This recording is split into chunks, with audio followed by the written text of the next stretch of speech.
In the soft glow of twilight, Leda, queen of Sparta, walked alone by the riverbank, her elegant form like a vision woven from the beauty of the natural world. The golden light of the setting sun draped over her shoulders, giving her an ethereal radiance, while the gentle ripple of the water reflected her image back to her.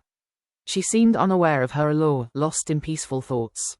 But far above her, another pair of eyes watched, sharp, divine, and burning with a desire not easily quenched. Zeus, the king of the gods, was spellbound, for in this mortal queen, he saw a beauty that stirred even his immortal heart.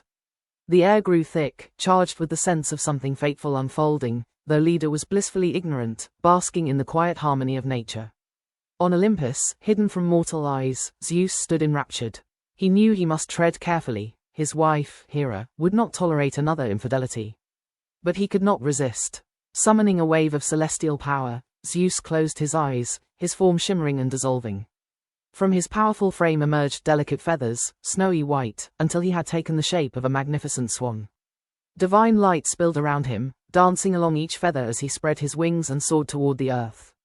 In the guise of this beautiful creature, he was free to approach Leda, cloaked not in his usual aura of command and majesty, but in the gentleness of a bird that seemed vulnerable, almost meek.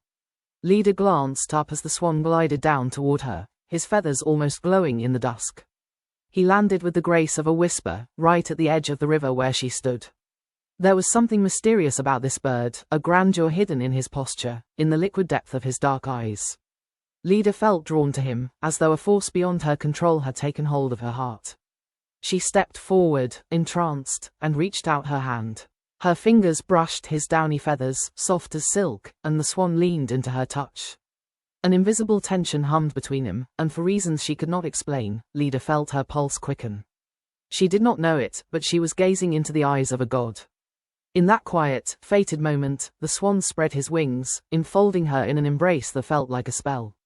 A warmth like the sun's gentle caress seeped into her, as if she were being wrapped in the essence of life itself. The light around them softened, bending and blurring as though reality itself were yielding to their connection. Time seemed to dissolve, leaving only Leda and the swan in a world that felt timeless and vast. She closed her eyes, sinking deeper into the dreamlike embrace, feeling a strange, undeniable bond with this creature. It was as if her soul had brushed against the infinite, and a part of her knew she would never be the same. As the spell lifted, the swan slowly withdrew, his gaze lingering on Leda as if to etch her face into his memory. With a final, sorrowful look, he took to the sky, wings beating against the golden light as he rose into the heavens. Leda watched him go, her hands still warm from his touch, her mind swirling with confusion, wonder, and a bittersweet longing she couldn't name. She stood on the riverbank, gazing after the swan as he disappeared into the distance, feeling as though she had just awoken from a beautiful, impossible dream. But the warmth lingering in her chest told her that what had happened was no illusion. Days passed, and Leda's thoughts returned again and again to that mysterious encounter. Then, one morning in her chambers, she discovered something miraculous. 2 large, glistening eggs lay before her. She lifted one carefully, a sense of awe and unease tightening her throat. It was smooth, cool to the touch, yet a strange energy pulsed within. She could hardly believe it. Her husband, King Tyndareus, soon entered, stopping in his tracks at the sight. His face was a mix of astonishment and doubt. They both knew these eggs were no ordinary creation, they were gifts of the divine, remnants of a god's touch upon her life. In that moment, the mystery only deepened. In time, the eggs hatched, revealing 2 sets of twins who would leave their mark on history.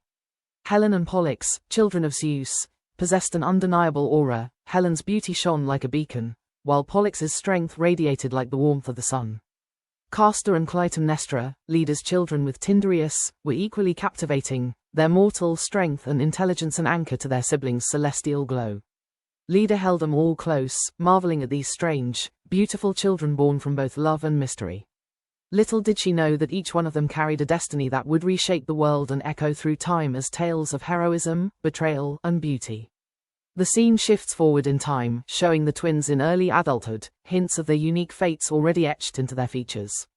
Helen, her beauty now legendary, stands by a riverbank similar to the one where her mother met the swan, her face reflected in the water like a vision. Her beauty, serene and otherworldly, is destined to spark a war that will reshape history. Pollux and Castor train together, their bond unbreakable, foreshadowing the deeds and tragedies they will face together.